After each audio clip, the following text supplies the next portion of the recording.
Hi friends, আসসালামু আলাইকুম। চলুন আজকে আমাদের সমুদ্রে মাছি ধরে নিয়ে এসছে। সেই মাছটা মানে মিডিয়াম সাইজের, ওই 200-250 গ্রাম করে হবে। সেই জন্য বললাম এটাকে মশলা ডিপ ফ্রাই করে খাওয়াতে বলেছে।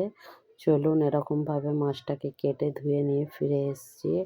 একটা লেবুর রস দিয়েছি, পরিমাণ মতো নুন, হলুদ, কাশ্মীরি লঙ্কার গুঁড়ো, ঝাল লঙ্কার গুঁড়ো পরিমাণ মতো, দেখতেই পাচ্ছেন। একটু আদা রসুনের পেস্ট, এতে হাঁড়ি মির্চি মানে কাঁচা লঙ্কাও দেওয়া আছে।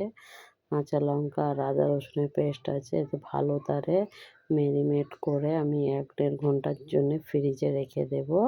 চলুন 1-1.5 ঘন্টা পর ফিরে আসছি। এতে মাছের মশলা দিলাম, মানে দুটো মাছ বড় বড় তো ওই জন্যে, সেই জন্য আপের একটা 10 টাকাওয়ালা প্যাকেটের একটু বেশি করেই দিলাম।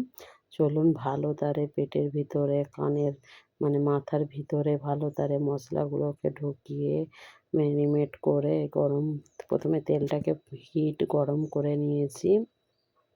তারপরে এই মাছগুলোর উপরে দিয়ে এই তেলের মধ্যে দিয়ে এরকম করে ঢাকা দিয়ে গ্যাস মিডিয়াম রেখে ইপিট উপিট করে ভালো তারে ফ্রাই করে নেব।